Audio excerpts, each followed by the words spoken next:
हमारे चैनल से जुड़ने के लिए YouTube पर लिम्रा एजेंसी सब्सक्राइब करें।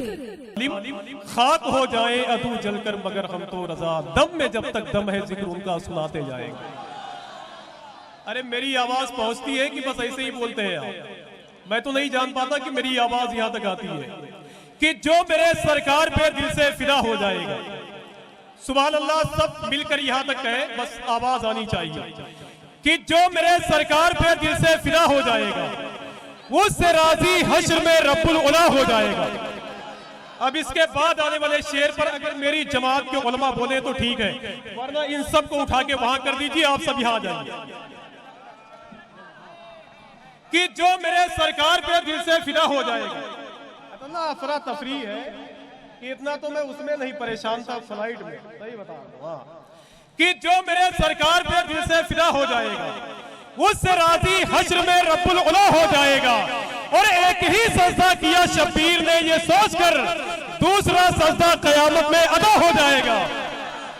एक ही सजदा किया शब्बीर ने ये सोचकर और दूसरा सजदा कयामत में अदा हो जाएगा। और एक शेर पढ़ दूं क्या? आखिरी शेर पढ़ता हूं आला हजरत सरकार के हवाले से। अगर हिम्मत है तो सुन के बताएं, मैं पढ़ के दिखाता हूं। अल्लामा याकूब कैसर साहब आए हुए हैं छत्तीसगढ़ से। मैं देखता हूं कि आप मुझे कितना पैसा देते हैं इस शेर पे। देखें आप कि जो मेरे सरकार पे दिल से फिदा हो जाएगा। मैं बताऊं आपको, इस नौइयत का शेर पहली बार आप सुन रहे हो। अगर ये मेरी जमात के मुकद्दस उलमा इंशाअल्लाह बोलेंगे तो आपकी जिम्मेदारी है कि आप सब बोलें कि जो मेरे सरकार पे दिल से फिदा हो जाएगा। जो इसके बाद आने वाला शेर है, हुजूर गुलजारे मिल्लत खड़े होकर आधा घंटा नारा लगाए थे कि जो मेरे सरकार पे दिल से फिदा हो जाएगा उससे राजी हश्र में रब्बुल उला हो जाएगा। और एक ही सजदा किया शब्बीर ने ये सोचकर, दूसरा सजदा कयामत में अदा हो जाएगा। और सुन्नियों की शान को ललकार दो, तुम छोड़ दो, वरना पैदा फिर कोई अहमद रजा हो जाएगा। सुभान अल्लाह, सुभान अल्लाह।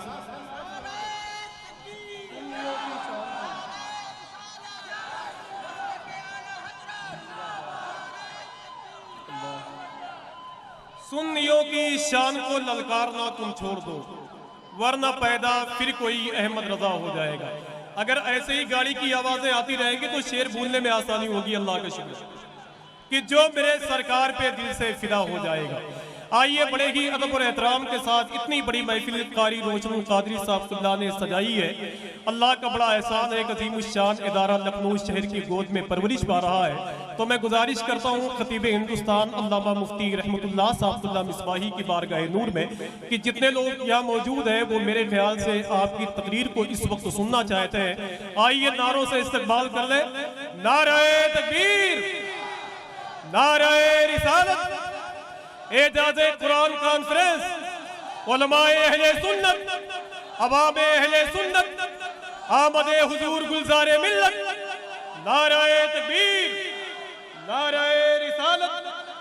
सबकी आंखों का नम समझते हैं, वो जमाने का गम समझते हैं। किसका बेटा दुरूद पढ़ता है, ताजदारे हरम समझते हैं। बिस्मिल्लाहिर्रहमानिर्रहीम। इन्ना नहनु नज़्ज़लना ज़िक्रा व इन्ना लहू लहाफ़िज़ून। सदक़ल्लाह। अन आइशा क़ालत क़ाल रसूलुल्लाह सल्लल्लाहु तआला अलैहि वसल्लम अल माहिरु बिल कुरान मअस सफ़रतिल किरामिल बरारा। दुरूद शरीफ पढ़ने। अल्लाहुम्मा सल्लि अला सय्यदिना मौलाना मुहम्मद मादिनिल जूद वल करम मंबाइल इल्म वल हिल्म वल हिकम बारिक सल्लिम सलातन व सलामन अलैका या रसूल अल्लाह सल्लल्लाहु तआला अलैहि वसल्लम।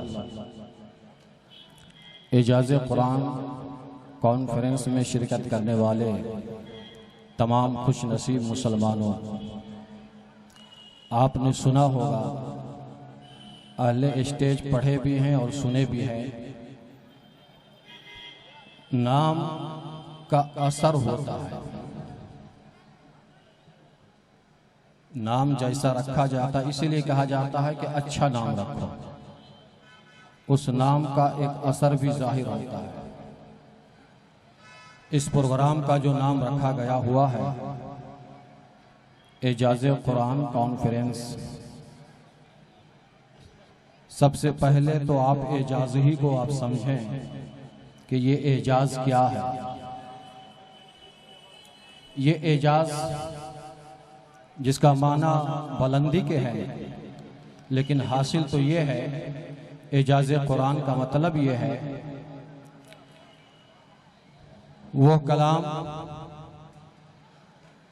वो बेनज़ीर और बेमिसाल कलाम जिसकी नज़ीर ताकत बशरी से बाहर हो जाए। इसकी नज़ीर पेश करना इंसानी ताकत के बस में नहीं है।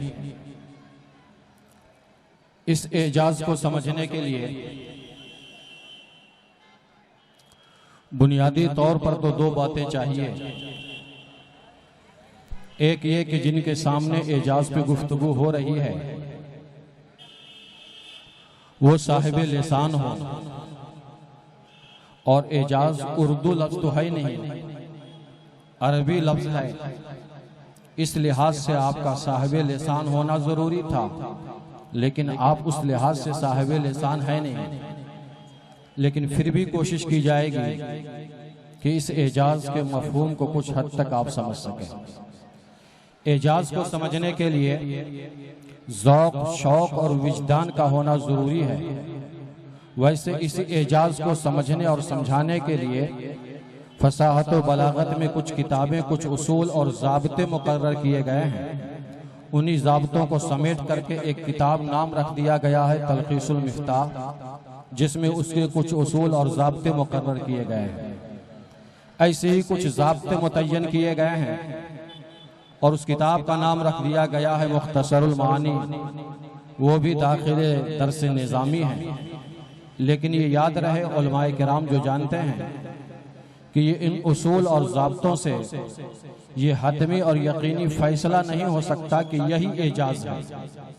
इसका जो ताल्लुक है असलन ज़ौक़ और शौक़ और लिसान से है, और इन बातों का होना एक एजाज को समझने के लिए निहायत ज़रूरी है। जैसे कि एक बहुत खूबसूरत चेहरे को उसकी कमा हक़्क़हू जामे तारीफ नहीं कर सकते। जिसके पास जितनी सलाहियत होगी उस अंदाज में उसकी वो तारीफ कर जाएगा।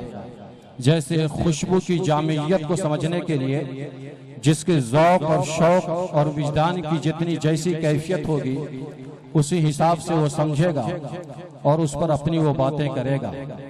लेकिन एजाज़ कुरान को समझने के लिए जिन बातों का होना जरूरी है वो आपके बीच में उस हद तक तो नहीं है, लेकिन कुछ हद तक मौजूद है कि आपका ताल्लुक लिसान से है, आपका ताल्लुक ज़बान से है, आपका ताल्लुक अदब से है, अदब से कुछ लगाव है, ताल्लुक है। तो ये उम्मीद और यकीन है कि इस एजाज को समझेंगे। जिस एजाज पे मैं कलाम करूंगा, इस एजाज की जो शक्लें हैं वो लफ्जी एजाज भी है, मानवी एजाज भी है, उसलूबी एजाज भी है, इसकी तरकीबी एजाज भी है। कुरान उसलूब पर भी मुश्तमिल है, कुरान अल्फाज पर भी मुश्तमिल है, कुरान मानी पर भी मुश्तमिल है, कुरान तरकीब पर भी मुश्तमिल है, कुरान अदबी नस्र पर भी मुश्तमिल है। और इसी एजाज को हम इन्हीं तनाजुर में यानी लफ्जी एजाज की शक्ल में भी समझेंगे, मानवी एजाज की भी शक्ल में समझने की कोशिश करेंगे, तरकीबी एजाज को भी समझने की कोशिश करेंगे, उसलूबी एजाज को भी समझने की कोशिश करेंगे।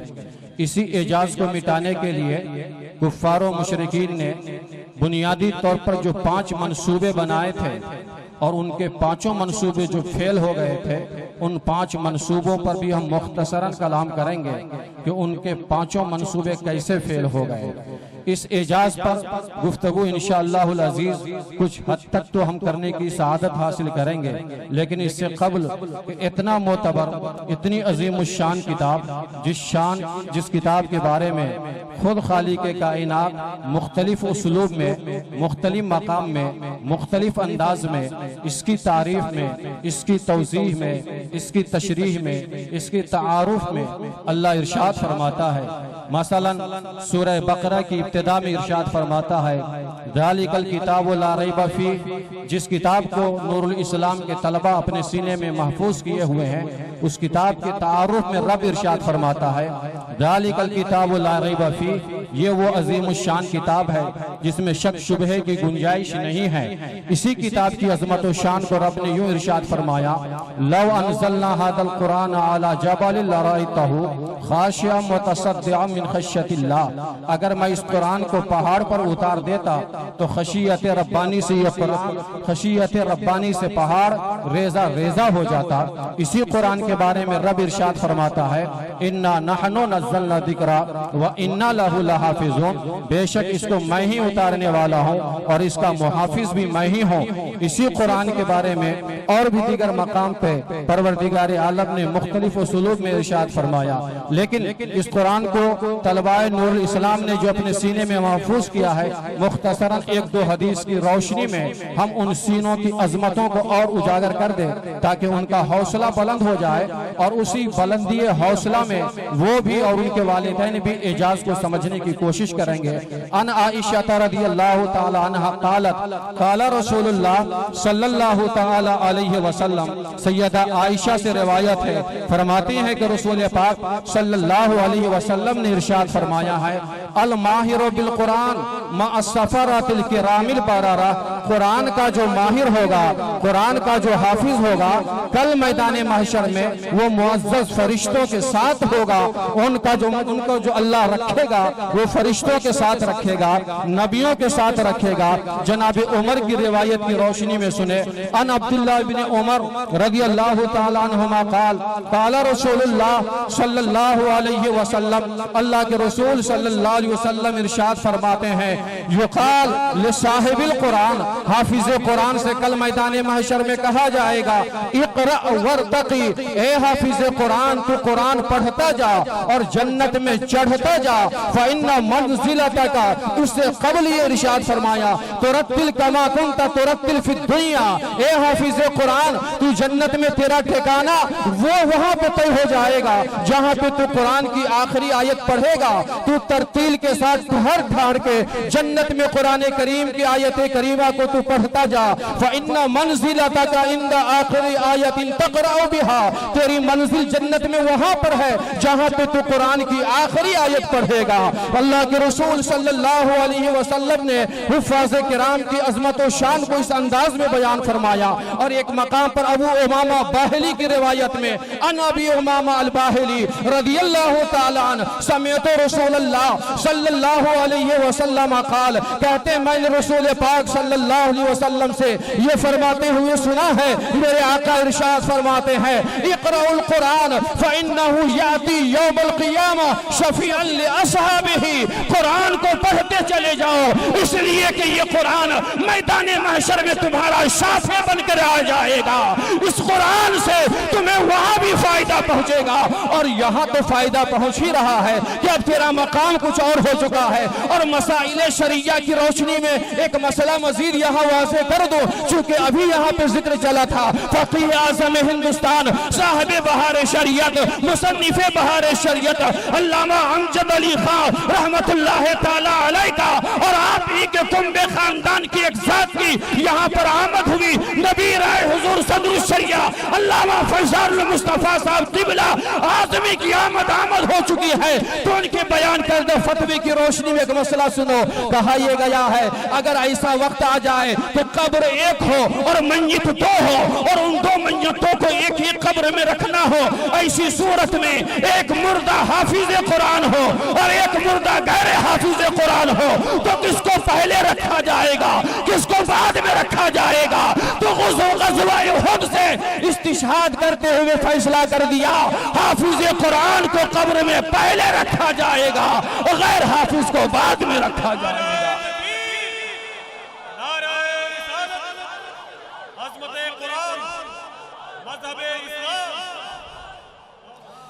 हाफिज कुरान को कब्र में पहले रखा जाएगा। इस तरह की बहुत सारी फजीलतें मैं समझता हूँ कुछ हद तक आपके जहन में ये बात उतर गई। जो दौलत इनके सीने में महफूज किया है कारी रोशनुल कादरी ने, वो कोई आम दौलत नहीं है बल्कि बेनजीर और बेमिसाल दौलत है। इस कुरान और साहिब कुरान को मिटाने के लिए कुफ्फारों ने बुनियादी तौर पर 5 मंसूबे तैयार किए थे। उनका मंसूबा मैं एक एक करके पेश करूंगा और सारे मंसूबे को दिखाऊंगा कैसे फेल हो रहा है। लेकिन आप देखिए, मैं ये अर्ज कर रहा था एजाज, एजाज का माना बुलंदी, नाम का एक असर जाहिर होता है। एजाज कुरान यानी वो बेनजीर बेमिसाल कलाम जिसकी नजीर पेश करने से ताकत बशरी आजिज है। इस इसमें मुबारक की खैरात लगता है रोशनुल कादरी को रब ने इसमें मुबारक की खैरात दिया है कि ये कुरान तो बेनजीर है, ये कुरान तो बेमिसाल है, लेकिन ए मेरा बंदा जब अज़मत कुरान पे तो कॉन्फ्रेंस कर रहा है तो सुन, तेरा जलसा भी बेनजीर होगा और जो जलसे में आएगा मुस्तफा की इनायतों से वो भी बेमिसाल होता चला जाएगा।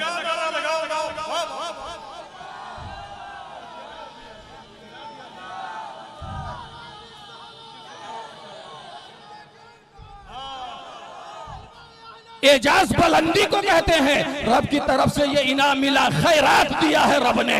एजाज कुरान रखा है, मेरे कुरान के एजाज को बता रहा है मेरे बंदों को। कुरान की रोशनी में, अहादीस तैयबा की रोशनी में खैरात तुम पाओगे रोशन। देखेंगे लखनऊ वाले कि रोशन कम उम्री में तू वो करेगा जो बड़े बड़ी उम्र वाले लोग भी पूरी हयात गुजारने के बाद वो कारनामे अंजाम न दे सके जो लखनऊ की सरजमीन पर रोशनुल कादरी ने अंजाम दिया है। 4-4, 5-5 मंजिला इमारत, एक तो नूरुल इस्लाम की शक्ल में, मदीना मस्जिद की शक्ल में, मुहम्मदिया मस्जिद की शक्ल में, जामिया फातिमा ज़हरा लिबनात की शक्ल में। ये वो कारनामे हैं कि इनकी हयात में और बाद हयात भी अल्लाह इनको जज़ा अता फरमाएगा। एजाज, एजाज कुरान, कुरान के एजाज बुलंदी, तो जैसे कुरान बेनजीर खैरात दिया, इस जलसे को भी बेमिसाल कर दिया अल्लाह ने, है कि नहीं? ये तारीखी वो अजीम उश्शान प्रोग्राम होता है जो अपनी जगह पर इसकी कोई नज़ीर नहीं मिलती पूरे शहर में। मैं जहां तक सफर किया हूं वहां तक तो इसकी नज़ीर नजर नहीं आती है। और इस जलसे के बानी मोहतरम जनाब कारी रोशनुल कादरी साहब, मैं समझता हूँ ये उलमा, हुफ़ाज़, शोरा, कुर्रा, खुतबा, नुज़मा जितने हैं, जितने अफराद जानते हैं वो ये कहेंगे कि जैसे उनका ये जलसा बेनज़ीर है, वो बानी जलसा भी बेमिसाल इंसान बना हुआ है कि नहीं? अब आप आइए एक एजाज को समझिए। इसी एजाज यानी रसूल पाक सल्लल्लाहु अलैहि वसल्लम और कुरान को मिटाने के लिए कुफ्फारों ने 5 मंसूबे तैयार किए थे। प्लान ABCDE तक चला और सारे प्लान फेल हो गए। उसने ये देखा कि मुसलमान कुरान से अपना इश्क जैसा ताल्लुक रख रहे हैं। इस कुरान और साहिब कुरान को मिटाने के लिए नंबर 1 मंसूबा ये तैयार किया। तरतीब थोड़ी सी बदल कर मैं गुफ्तगू कर रहा हूँ।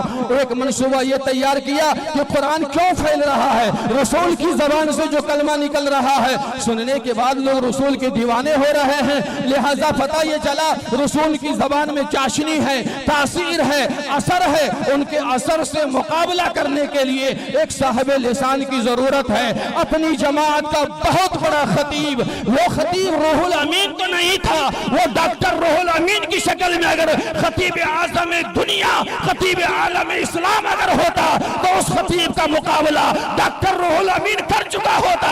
लेकिन उस वक्त रूहुल अमीन पैदा न था और तबाह इब्ने रबिया गया रसूलुल्लाह की बारगाह में और मुकाबला करने लगा। लिसान से, ज़बान से मुकाबला कर रहा है। रसूलुल्लाह की बारगाह में अपने उसलूब में कुछ बातें करता है और कहता है, ए नबी, अगर आपको दौलत और सरबत चाहिए तो ले लीजिए, लेकिन हमारे माबूदों को गलत सलत कहना छोड़ दीजिए। आप अपने मिशन से बाज आ जाइए। अगर आपको सरदारी चाहिए, हुकूमत चाहिए, तो हम हुकूमत भी दे देंगे आपको। आपकी सरदारी हम अहले अरब तस्लीम कर लेंगे, लेकिन हे नबी हमारे माबूदों को बुरा भला कहना छोड़िए। जिस किताब को पढ़ के आप सुना रहे हैं, इस किताब को पढ़ना बंद कर दीजिए, इस किताब के हकाम को सुनाना बंद कर दीजिए। नबी पाक सल्लल्लाहु अलैहि वसल्लम ने उनके इस बकवास को सुन करके जवाब वो न दिया, डायरेक्ट कुरान करीम की आयत करीमा सूरह हामीम सजदा की तिलावत शुरू करते हैं मेरे आका।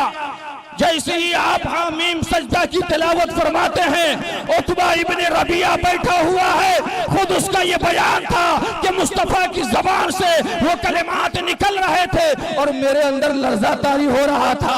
यहाँ तक कि उतबा का बयान ये है कि मैं जज्बात में आकर के मुस्तफा के दहने मुबारक पर मैंने अपना हाथ रखा और कहा, ए नबी अब बस करो, सुनने की ताकत और क़ुव्वत नहीं है। वापस जाता है अपने कौम के लोगों को बताता है, ए लोगों मोहम्मद को अपने हाल पे छोड़ दो, जो वो कर रहे हैं उसे कहने दो, जो सुना रहे हैं उसे सुनाने दो, जो बता रहे हैं उसे बताने दो।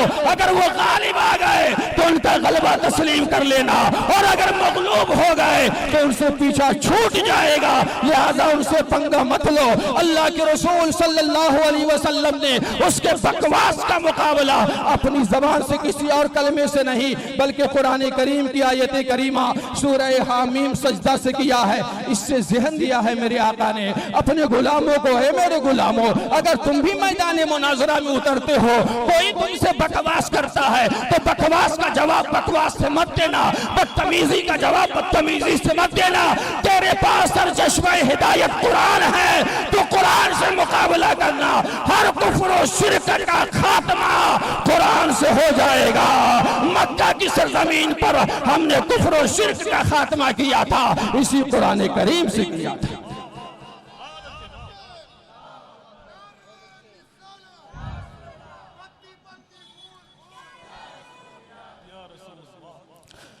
जब ये प्रोग्राम उसका फेल हुआ, लिसानी मुकाबला हुआ, उतबा इब्ने रबिया फेल हो गया हामीम सजदा की तिलावत से।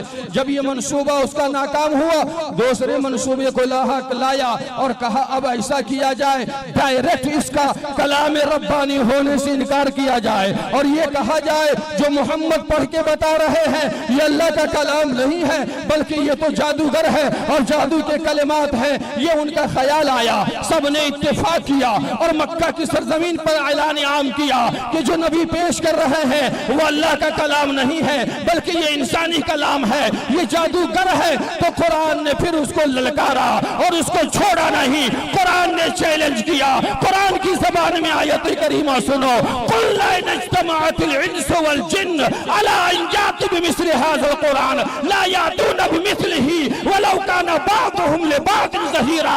अब जिन्नात को बुला लो, इंसान को बुला लो और कुरान का मुकाबला करो। कुरान के मिसल एक सूरा लेकर के आओ। याद रखो जिन्नातों की मदद एक तरफ, इंसानों की मदद एक तरफ, सब जमा हो जाएंगे लेकिन कुरान के मिसल कोई सूरा नहीं ला पाओगे, कुरान का मुकाबला नहीं कर पाओगे। ये नजरिया उसका फेल हुआ। फिर कुछ अरसे के बाद अल्लाह ने दूसरा चैलेंज किया, व इन कुंतुम फी रैबिम मिम्मा नज़्ज़लना अला अब्दिना फातू बिसूरतिन मिन मिस्लिही वदू शुहदाअकुम मिन दूनिल्लाह इन कुंतुम सादिकीन। अगर जर्रा बराबर भी अल्लाह के इस कलाम में कलाम होने में तुझे शक है तो इसके मिस्ल छोटी सी सूरा लेकर के आओ।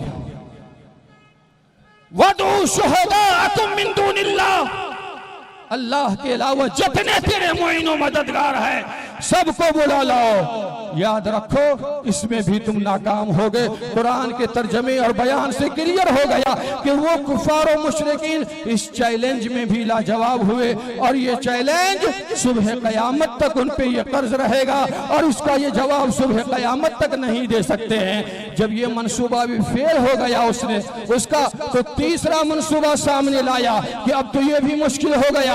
ऐसा किया जाए कि अब सबसे बेहतर ये है है कि कुरान में कोई नक्स और ऐब तलाश किया जाए और ये बताया जाए कि इस नक्स और ऐब की बुनियाद पर ये अल्लाह का कलाम नहीं है। चुनांचे कुफ्फार और मुशरिकीन ने कुरान करीम से 3 अल्फाज तलाश किए और तलाश करने के बाद कहा ये देखिए ये कलाम फसाहत और बलागत से गिरा हुआ है। वो 3 कलमात उनके ये थे। एक कलमा उसने पेश किया हुज़ुआ, एक कलमा उसने पेश किया उजाब, एक कलमा उसने पेश किया कुफार। ये तीनों कलमे पेश करने के बाद कहा नबी की बारगाह में हाजिर होता है और कहता है या नबी हम 3 कलमे निकाले हैं आपके कुरान से जिससे पता चल रहा है ये अल्लाह का कलाम नहीं है, फसाहत और बलागत से गिरा हुआ कलाम है, एजाज से उतरा हुआ ये कलाम है। मेरे आका कहते हैं तुम कहते हो ये गिरा हुआ कलाम है, फसाहत इसमें नहीं है, बलागत इसमें नहीं है, एजाज इसमें नहीं है, लफ्जी खूबी इसमें नहीं है, मानवी खूबी इसमें नहीं है। मेरा दावा यह है कि लफ्जी खूबी इसमें है, मानवी खूबी इसमें है, फसाहत इसमें है, बलागत इसमें है, एजाज इसमें है। अब बताओ फैसला कौन करेगा, कौन हक पर है और कौन बातिल पर है। कुफार और मुशरिकीन ने कहा हमारी जमात का एक मेंबर है जो अपनी जबान की हिफाजत की खातिर मुआशरा छोड़ करके गार में रहता है ताकि जबान किसी से आलूदा ना होने पाए। हम उसको बुलाएंगे, वो फैसला कर देगा कि ये कलाम फसी है कि गैर फसी। मेरे आका ने कहा चलो उसी को बुलाओ और उसी से फैसला कराओ। हुजूर की बारगाह में वो बूढ़ा शख्स लाया गया, पेश किया गया। मेरे आका जलवाबार है, वो बूढ़ा आदमी आया। नबी करीम अलैहिस्सलातु व तस्लीम ने अपने उसलूब और अपने अंदाज में इरशाद फरमाया, उस बूढ़े से खिताब करते हुए कुम इजलिस, बैठ जाओ। मेरे आका ने इरशाद फरमाया इजलिस, बूढ़े से कहा बैठो। बूढ़ा बहुत मुश्किल से बैठा और जब बैठा संभला तो मेरे आका ने दूसरा जुमला इरशाद फरमाया कुम, खड़े हो जाओ। बमुश्किल तमाम खड़ा हुआ और संभला तो मेरे नबी ने फिर इरशाद फरमाया इजलिस, बैठ जाओ। जैसे ही बैठा मेरे आका ने फिर इरशाद फरमाया कुम, खड़े हो जाओ। बूढ़ा शख्स था, गुस्से से लाल पीला हो गया, जलाल में आपे से बाहर हुआ और जबान से बेसाख्ता वो जुमला निकला अतत्तखिदुनी हुज़ुआ, क्या आप मेरा मजाक उड़ा रहे हैं?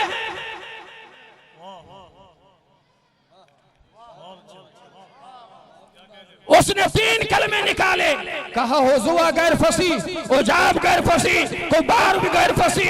ये तीनों कलमे एजाज से गिरे हुए हैं। मुस्तफा ने जो उसलूब मुनाजरा इख्तियार किया है, यहाँ से मुनाजिरीन को सबक है जो अहले सुन्नत के मुनाजिर हैं। जब भी आपके सामने बकवास आए तो बकवास का जवाब उससे देने की जरूरत नहीं है। हर शय की तोड़ के लिए कुरान करीम काफी है, अहादीस तैयबा काफी है। जरूरत यह है कि रूह कुरान तक हम पहुंचे और हादीस तैयबा की गहराई तक पहुंचे और फिर उन बातिल फिरकों का हम सही जवाब दें। उस बंदे ने कहा तत्तखिदुनी हुज़ुआ, क्या आप हमारा मजाक उड़ा रहे हैं? वाना शैखुन कुबार, हालांकि मैं बूढ़ा शख्स हूं। हाज़ा शैउन मिनका उजाब, ये चीज आपकी जानिब से बहुत ताज्जुबखेज है। समझिए, तीनों को गैर फसी कहा था। मुस्तफ़ा जान रहमत सल्लल्लाहु अलैहि वसल्लम ने अपनी हिकमत से उसकी जबान से तीनों कलमे निकलवाए कि नहीं? बोलिए, निकाला कि नहीं? और जब उसने ये कहा आप हमारा मजाक उड़ा रहे हैं, मुस्तफ़ा ने कहा मैं कैसे मजाक उड़ा सकता हूँ? हमारी तालीम तो मानने वालों के लिए ये है मन लम यरहम सगीरना वलम युअक्किर कबीरना फलैसा मिन्ना, जो छोटों पे शफकत न करे और बड़ों की ताजीम न करे वो हमारी सोसाइटी का मेंबर भी नहीं हो सकता है। हम तुम्हारा मजाक उड़ा सकते हैं? नहीं। बात यह है इंसान, ए बूढ़ा अब तुम ये बताओ, तुम्हारी जमात के लोग ये कह रहे हैं कि ये 3 अल्फाज गैर फसी हैं, ये 3 अल्फाज गैर बलीग है, एजाज से गिरा हुआ ये हिस्सा है। अब तुम बताओ कि जो तुम 3 कलमे ये अदा किए हो, ये फसीह है कि गैर फसीह है? और ये तीनों कलमे हमारे कुरान में आए हुए हैं और तुम्हारी कौम के लोगों का ये दावा है कि ये गैर फसीह कलिमात है। अब तुम फैसला करो, हक पर हम है कि तुम्हारी कौम के लोग जो कह रहे हैं वो हक पर है। उसको सचमुट्ठे ने बड़े मजमे में ये फैसला किया। ए नबी, ये बेवकूफ नादान लोग क्या जाने फसाहत किसको कहते हैं, बलागत किसको कहते हैं, एजाज किसको कहते हैं। ए नबी, अगर कुरान में ये 3 लफ्ज ना होता तो फसाहत तो बलागत तीनों मकाम से खत्म हो चुका होता। अगर बलागत है, फसाहत है, एजाज है इन तीनों मकाम पर, तो इन 3 अल्फाज की बुनियाद पर है।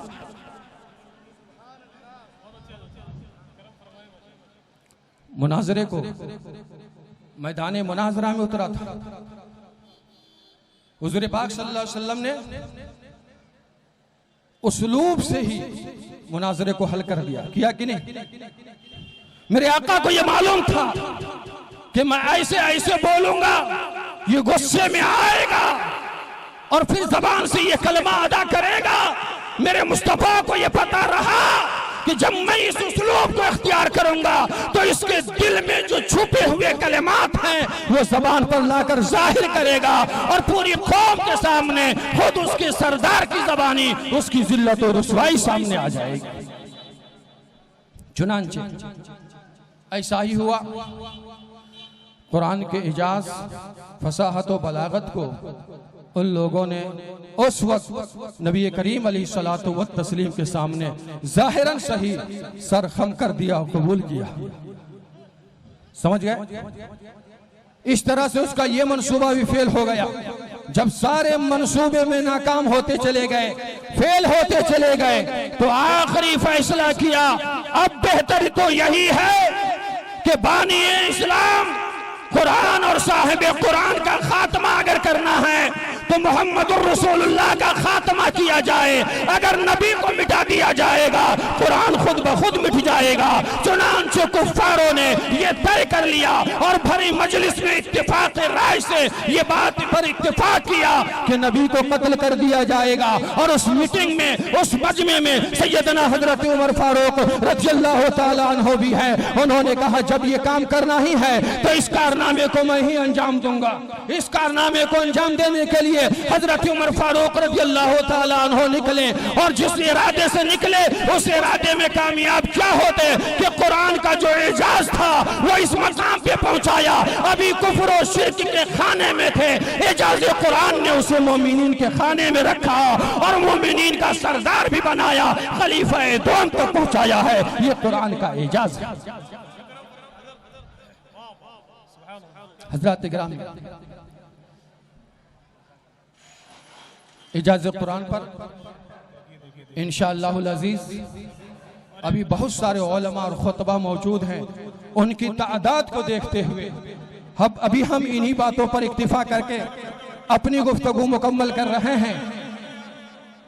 आप हजरात इस एजाज को जहां तक समझे उसके मुताबिक अमल करें और जो कुछ कमी बेशी हुई हो बयान में है अल्लाह ताला उसे माफ फरमाए। खुतबा की तादाद के पेश नज़र मैं अपनी गुफ्तगू यहीं पे मुकम्मल करता हूँ। अस्तगफिरुल्लाह रब्बी मिन कुल्लि ज़ंबिन अज़नबतु।